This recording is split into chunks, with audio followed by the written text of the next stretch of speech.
Ndio mtoto mkubwa mwenye niko na njoo wa kwanza. Hakuna jinsi ya kumwacha. Ona mimi nashinda hapa. Hata kama mvuli inanyesha wengine wanaenda panda maharage au nini, wanapata cha kuwasaidia, lakini mimi ndashinda hapa na mtoto. Kwa hiyo hakuna jinsi ya kumwacha hapa, sitamfungia mnyumba na kuna kumpatia chakula. Leo yote ni shida. Shida yenyewe niko nayo hapa. Maisha yananishinda. Mimi nakosa nifanye nini? Vile unaona hali nyingi kwa hapa hii kwa mara ya 3 na tuko na fukuziwa kwa nyumba. Nikaikala kwenye kuko bengine batoto habatakuwa leze, wengine batoto bavoise habatakuwa leze juu ya zawadi. Juu batoto sasa aone vizawadi anakimbia. Mtoto hatakuwa leze juu ya kuona zawadi. Ndio taona bataniingilia kupitia kulandrode au tufukuzie huyu mtu hapa, watoto wetu habikuwa leze juu ya huyu mtoto. Landrode tapia tokea na masababu tu tutoke sababu ni ile tu zawadi. Maana kwa kusema kama unakosa kama nifanyake ni juu ya mtoto. Na ni mtoto wetu hatuwezi mtupa. Hapa usaidizi wenye nafika hapa ni ya yenye baba bibi wenye bana babwana. Njoo wanakula tu ile usaidizi kama kawaida, lakini sisi wengine utaenda pale wananishibia niko na bwana. Na wanajua shida yangu, bwanangu na alipata shida Kongo, hatuna wengine mamnani.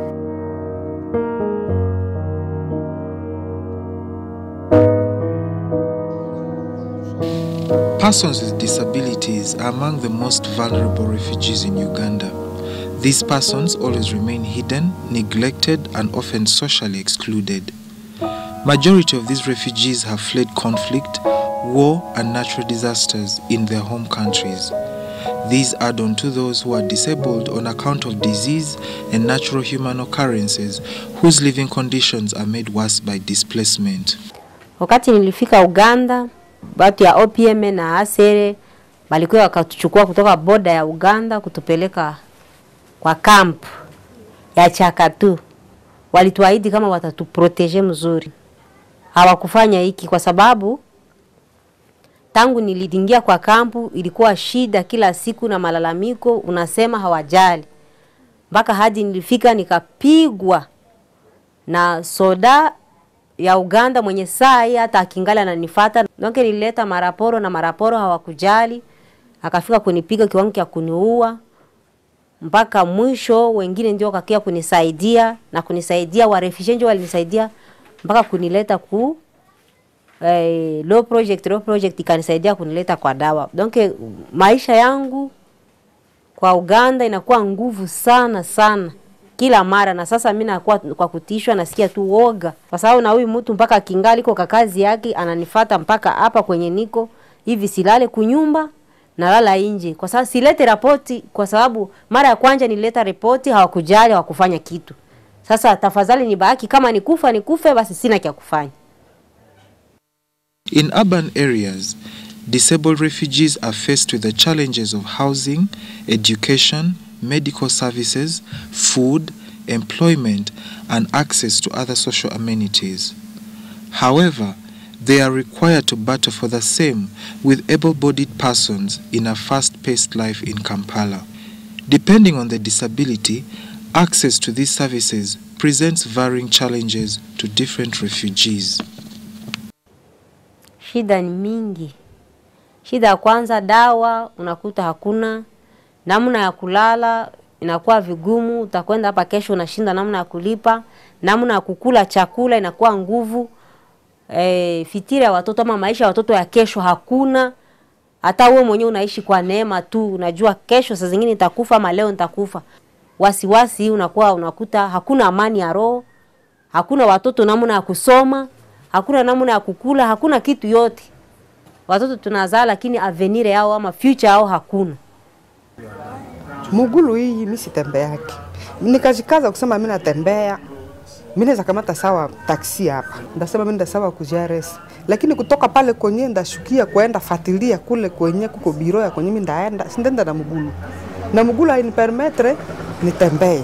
Vile niko na kaza kusema mimi natembea, na njoo vile niko naenda niko kama mimi nirudisha nyuma mu hali yenyewe naweza fika tena na kwa hali ya kusema nikwe opere.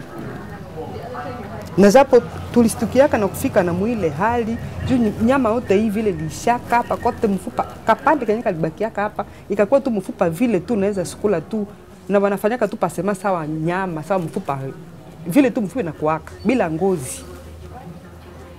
Hii ni ngozi yenyewe vile vinaonyesha walikuwa nakata huku babandiki huku juu mfupa hii ifunikane. Njoo magumu yenyewe niko nayo mimi nakosa kama watoto ndabakulisha namna gani. Sina kazi, sijue nifanye nini, bengine wanaishi hapa kutembei, mimi sina mguu wa kufanya kutembei. Njoo nishakosa hapa kama niko maisha, sijue kama ndasema niko maisha gani, sijue kama nifanye nini. Hali yenyewe tu kwa hapa ni sawa nyumba, hali sawa ya zawadi ile, haipermetre kukua munyumba yenyewe na songana sawa vile ile kopale, juu kutakuwa kama ni saa zingine ni pusiere, kama ni nini juu ya kukua, haiko nyumba yenyewe kwa aere. Hewa kusema tapita ndani. Lakini tunaishi mwile hali, mena haistahili. Hata upe kukaona sawa vidonda ke ile, na hali yenyewe vile wanalala mule, mimi peke mimi nakalaka, mimi na regrete. Juu sitayua kama mchafu naweza toka hata kule kumatela ya benyewe kuyulu, imwangukie hapa chini. Kisha vidonda viko naleta sawa ile mchafu, na sijue kama inatokana na nini.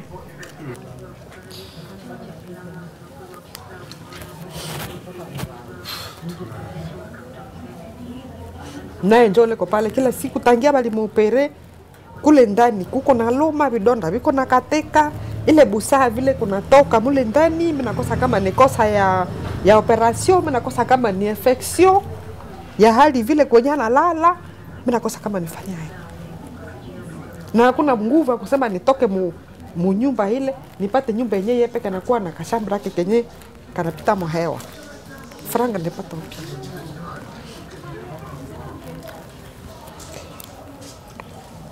Most among the refugee communities live in slum areas with poor housing, single rooms with unpolished floors, poor ventilation, and semi-permanent structures.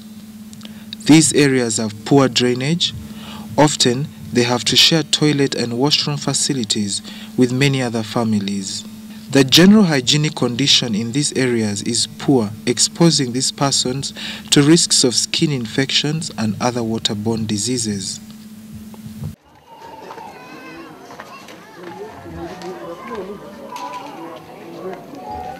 Kwenda fika humu mwaka 2007, tufika humu 2006. Mwaka 2007 njoo nimeba Ruharo maku hours Barara. Kwenda fika kule hakuna kitu chenye wamefanyisi. Baniambia sasa niendelee nimfanyishe exercises. Na japo mimi sikujifunzaka kinesiotherapy. Abako na wadoktore manake benye walijifunzaka hivi ya nini vya ulema. Nienda kayo tangia mwezi ya pili mpaka mwezi ya 5. Mimi naenda na niko narudia rudia. Ase wende mtunza wewe peke, wende mfanyisha exercise na dokimani kwa nazo hapa. Sasa nyuma kakosa nifanye nini? Na kurudia kwenye nilikuwa namtunzishia ninakosa nifanye nini? Sasa mguru moja haiwezi nyorosha. Manake ni kusema hii pande hii ya kuume haiwezi tumika. Vidole vyake havikamate mzuri. Hata kama unampatia sahani ataimalizia chini na haya shiba. Manake ni kumsaidia basi unampatia chakula mtira mkini. Na hali ya ukimbizi ni magumu kabisa. Tunapokea kama mahindi, huyu mtoto hawezi kula mahindi. Na sabuni ya kumfuria na nyambaka kwenye iko, sabuni ya kufula ni mimi mwenyewe napasha jigombana hapo. Manake mimi nakosa nifanye nini? In the refugee settlements, healthcare services for the ailments of people with disabilities, especially children, are inaccessible physically and economically. Mtoto akisha kuwa na hali ya hivi tulihangaika sana. Newa kikwenda Mbarara ni transport imejitizede. Mimi vya kukula ni wengi utajigombana nako. Ile ni shida. Ndio tunabakia maskini. Shida niko nayo enjoy. Siwezi acha mtoto hapa sasa nende mshamba. Kushinda ni kuachunga mtoto. Manake kama ni kutafuta bukuni nitatea kumugongo, lakini kwa sikia vyote vinakuwa nini, vinakuwa magumu kumi. Kukosa kufanya nini wa kunisaidia ndani. Sana sana humu kampi tunateseka sana. For example, sisi tuko na watoto wa hivi. Tuko na difficulty sana. Unakutanaka ule organisme ta jisaidie batoto ba hivi. Ube bazazi beba na bachunga, bapima bapatie ta morale ya kuwa na ile amvia kugarde wale watoto. Anaturelashe sana. The deplorable condition of the roads makes accessing health care for PWDs in the settlements a nightmare.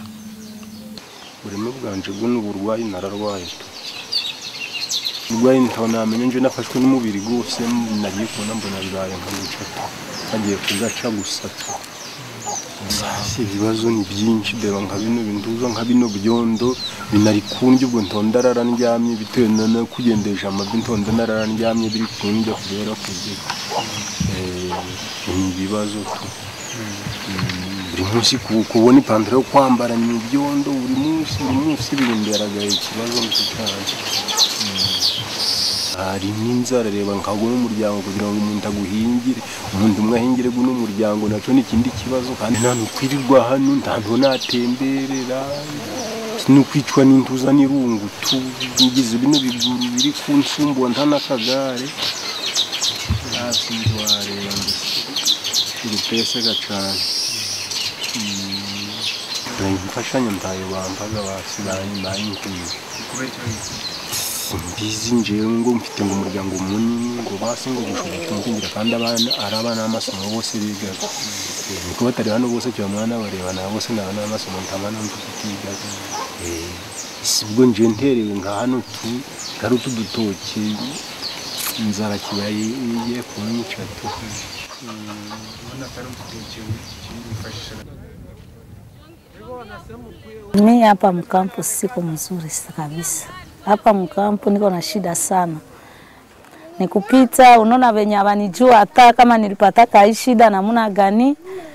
Huyu walimpiga kama masasi jia hivi na hivi. Huyu walimpiga yake maneno mingi inafika kuro.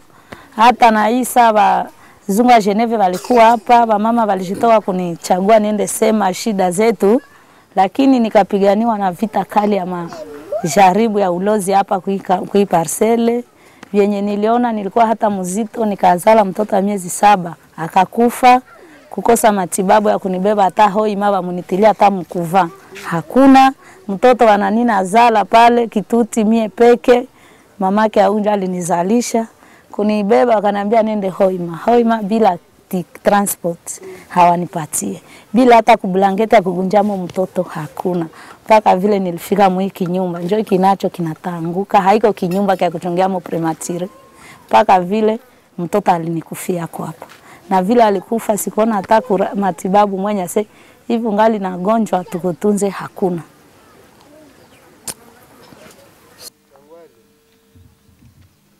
One family has 2 children with a disability. Sarah, an 11-year-old, is deaf and Mary suffers from cerebral palsy. Mary cannot sit, walk or talk. The mother does everything for her. Yatangira muno mubikano kugenda guca hengamya guca ni runo ruhande tu uru. Ndoga runo muzenguruse. Ngakumva nikizunguzungu. Nazi kugamba yakubwira ni runo ruhande tu yatangira hano guca. Uru pande. Ewa hakuna. Na musaza tulipataga hakuna. Ibyo kujya tujya tupekesha ibyo kujya. Kandi nabwo bagatupokeresha nabi. Najaga ndabona kagaro no singibona kagaro. Nikubona ngicupa rimwe n'igice. Ubwo buna twaragamaze. Kamavuta. Ubu hejuru y'abantu tukumubwira ikimara gukora kubakorera kandi akazi kangoreraga basi yakwiga amakuta garamu minjije mu mutwe garamutegetse tu kwigara n'abarimo nayo batesheje umutwe kuja kwiga rimwe na rimwe bigeze baramukubitana ngo ndazasubirayo. The health center in the camp does not have special provision or a department that directly deals with the needs of the disabled. Many people don't really understand, maybe they don't know more about disabilities because most of the people who come think maybe we can do much about their disabilities.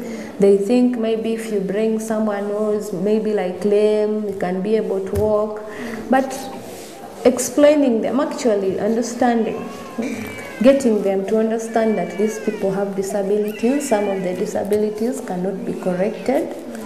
What we can do supportive care and other things.